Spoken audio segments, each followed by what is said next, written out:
Hello guys, welcome back to my YouTube channel Look Vlog. For today's video, pumunta kami ng Tabok para kumuha ng rambutan tsaka kahoy. So, nandito nga pala kami ngayon sa Aguinaldo Trinidad Senior Integrated School. Dito kami dumadaan, pumunta kami doon sa Tabok. So, tara! Sumama ko sa...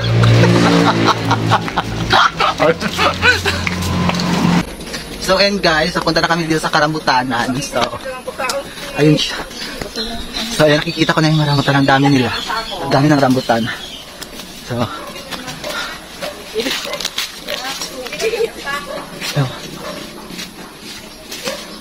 So, ayun guys, ang nakikita nyo, sobrang dami ng rambutan. So, yung nakikita nyo, hindi amin yan. Ang dami.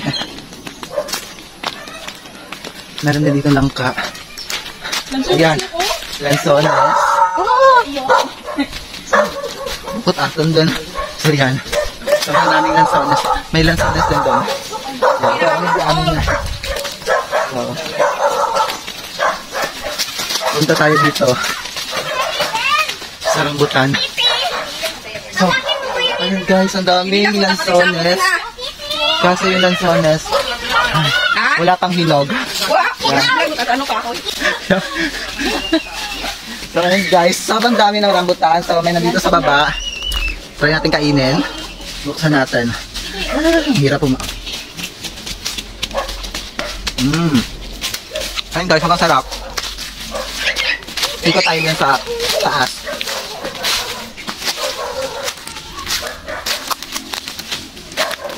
So yan guys, hindi ko masyadong hinog yung mga rambutan.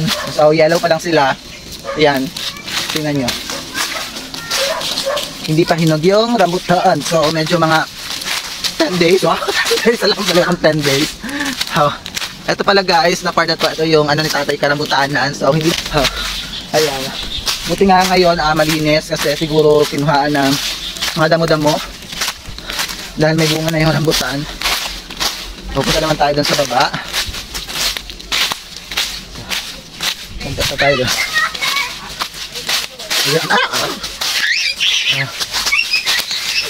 Binben, say hi to my vlog. Yan, hello to my vlog. Aba, hello. Hello. Binben. Oh, hello. Bye-bye ka man, bye-bye. Bye-bye.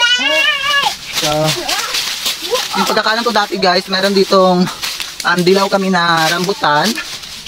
So, ayan. Ayun. Ayun sa taas guys. Lagi ko nakikita nyo. Pero, ito yung puno ng rambutan na yellow talaga siya lahat. Isang puno lang ko talaga dito guys. Meron kami dito ang chico. Kasi walang bunga yung chico. Tapos yung lansones sa tanim ni tatay. Wala rin bunga. So, may gusto ko pakita sa inyo guys dito. Ito talaga yung time dati nung high school pa lang siguro ako. Bakit ako dito? Naalala mo na nai? So yan, sabi na naalala daw niya. So eto, may isang nga talaga yan dito.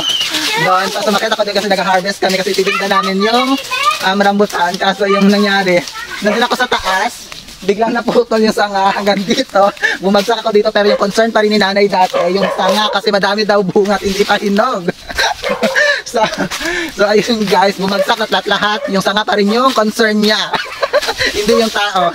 So pakita ko naman sa inyo ngayon guys yung kubo. Ilang beses ko na rin to na pakita sa inyo sa mga vlog ko. Na dito rin pala makikita yung ginawang kubo ni tatay. So yan guys, papakita ko muna sa inyo yung palayan. Lahat ng yan, lahat ng palayan na yan. So nakikita nyo, lahat ng palayan, sa kanila yan, hindi sa amin. So nandito rin pala yung isang motor ni tatay. So yung hindi niya ginagamit, naka-stock lang. Yung pinaka-una-unang motor niya. Ganyan, menu din pala siya dito. Tapos, ayun, yung kubo ni tatay. Ayun yung kubo niya. Ayan, nakikita nyo, may kubo siya dito. So, maganda yan sa loob guys, kasi malinis. Kasi ganun talaga si tatay, sobrang linis niya. Masino pero malinis. So, yan, yung aso, matakbo. Pumasok sila sa kubo, pero babalik ko dun sa rambutan kasi kukuha ko ng rambutan, tsaka kakain ako ng rambutan. So, yun guys. Yan, pag napitas na yan lahat, pag na-harvest na yan lahat, sana wala akong pasok doon para makatulong ako kasi ang tawag dito, pag napitas yan, pag na-harvest na, pera na.